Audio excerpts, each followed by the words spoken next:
Hi Kipsters, it's Miss Bissett. Today is our last day of reading the book, Seeds of Change. When we first read the story, we learned all about how Wangari got to go to school and start to grow her brain. And then she moved to the big city of Nairobi. And then she moved to the United States so that she could keep learning and become a teacher and a professor of science. She was a scientist. And do you remember how she moved back home and was so sad when the land had become kind of broken and all the trees were getting cut down? And she said, we have to do something. And then yesterday, we talked about this page.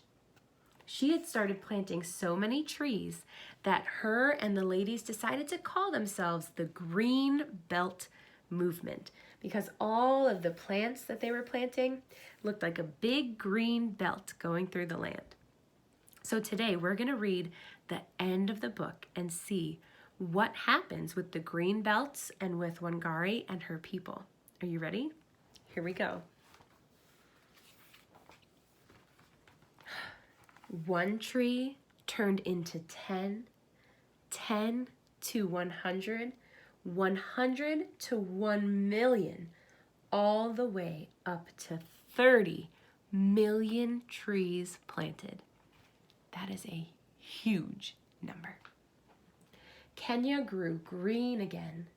Birds nested in new trees, monkeys swung on branches, rivers filled with clean water, wild figs grew heavy in mugumu branches. Wow. That's amazing. Mothers fed their children maize, bananas, and sweet potatoes until they could eat no more. As the green belts, remember that's what they were calling their movement of all the planting. As the green belts moved farther across Kenya, powerful voices rose up against Wangari's movement. Foreign business people, greedy for more land for their coffee plantations and trees for timber, asked, "Who is this woman who can change so many lives with a sapling? Why should we give our land and profits for trees?" And they made a plan to stop Wangari. One day, while she was out planting a tree, some wealthy businessmen paid corrupt police officers to arrest Wangari.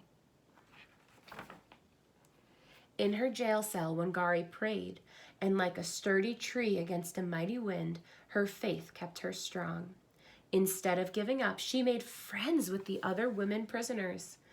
They told her their stories. She taught them about her seeds and her saplings, and together they helped one another. Wangari knew many people in Kenya and other countries.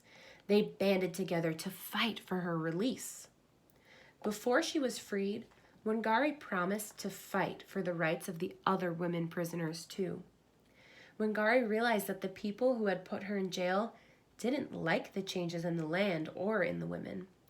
The people in charge of big companies wanted to keep the land for themselves, and the government was frightened of too many advances made by women.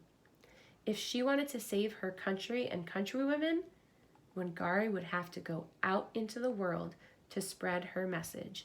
She would have to leave her home once more. She had to get more people to believe in change.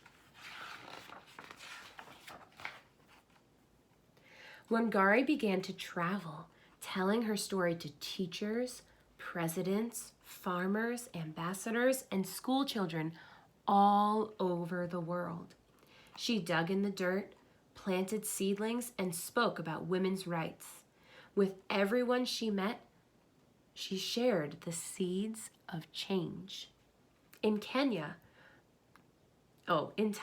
Kenya changed.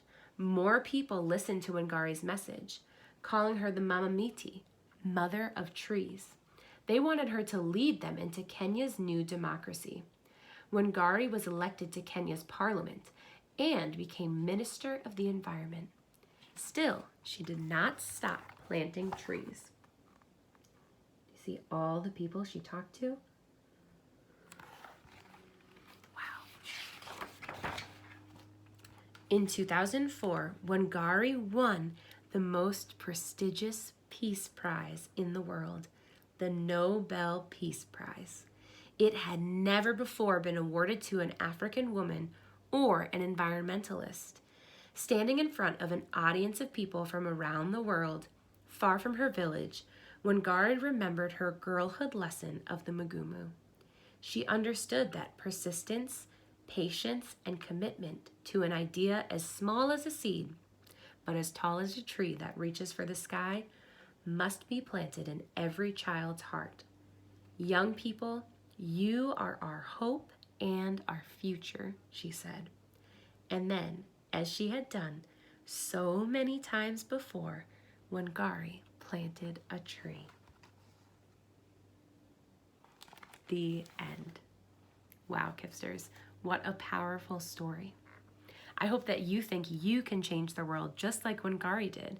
She started out as a little girl, just like you, going to school, and then she grew up and became a scientist and was able to change her world by doing something like planting trees. So, in your reading log, your question today is to draw a picture or write some words to tell me what Wangari did to help the world. How did she help the world? Draw a picture or write some words in your reading log. I can't wait to see your answers. Good luck, Kipsters.